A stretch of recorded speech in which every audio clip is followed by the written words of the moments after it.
I'll take you through a brief summary of what I'll be talking about today. Naginomics, basically, I'll touch a little bit on politics. I'll touch a little bit on what sort of reforms we think the government will undertake in terms of economics, in terms of government reforms, as well as structural reforms for the country. Second point is economic recovery. I'll touch on economics, but not too much. I understand that you all had a discussion on economics this morning, but we expect an economic recovery next year. The hot topic these days amongst global economists is obviously whether are we in an inflationary or deflationary environment. I'm in the inflationary camp, in fact. Lastly, of course, is market strategy for Malaysia, as well as our top picks in CLSA. Okay, Naginomics. Prime Minister Najib has been in office for already 100 days. What has he done so far? Three key points here I want to highlight is basically he has liberalized Malaysia. Recall the key impediment to foreign investments into Malaysia in terms of FDIs, in terms of portfolio inflows, has obviously been the archaic new economic policy. This policy, as you know, has been around for the last 40 years and still exists. But there has been some dismantling.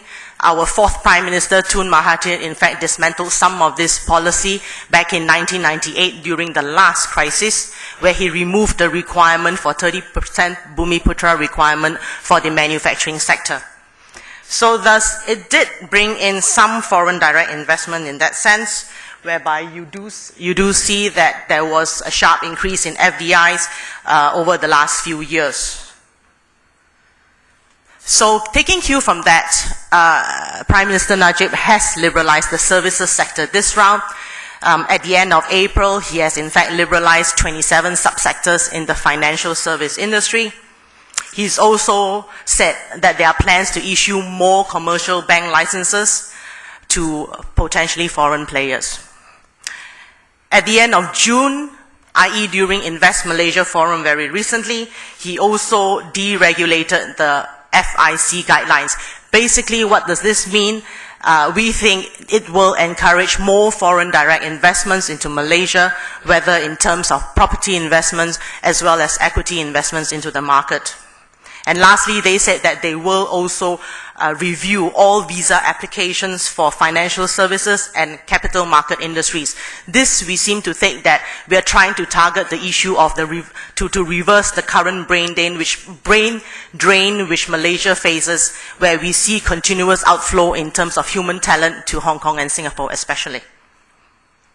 The second thing which he has done, in my view, is expedite development for Malaysia.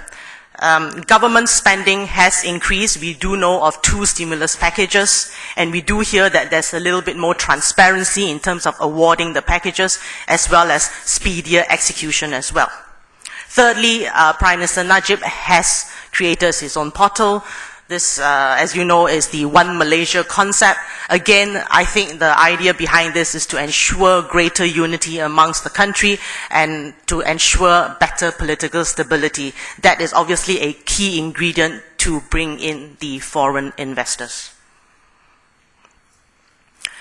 But there's still room for improvement in our view.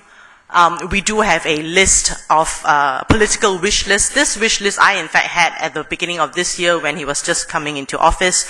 I think he's done a decent job in announcing various measures which the current administration will tackle.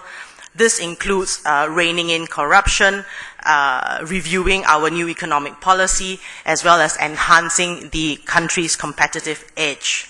Obviously, there are still a few sticky issues, in my view, which will take a while to reform, including the MACC, i.e. your previously anti-corruption agent, the press freedom, as well as the ISA, which is all well known to us.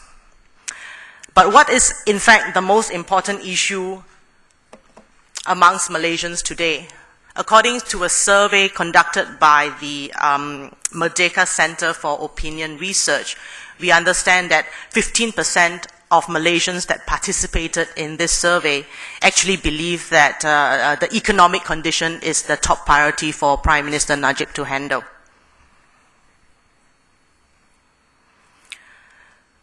So this is obviously work in progress for Najib. It's only been 100 days. There's still many things to do. What can we expect from it as administration going forward?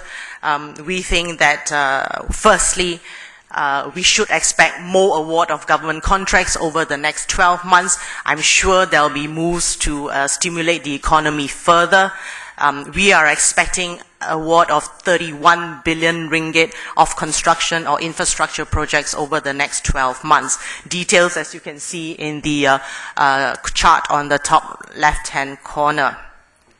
Secondly, to attract more investments into Malaysia, I think Prime Minister Najib has basically focused a lot of his attention on Iskandar, Malaysia in particular. This is your development region just north of Johor. I'm not sure about the other economic corridors, but I believe that this is one corridor that has the most likely chance of succeeding, for the key fact that it just sits right on top of Singapore, and we have seen relations between Malaysia and Singapore improve quite a fair bit over the last couple of weeks as well.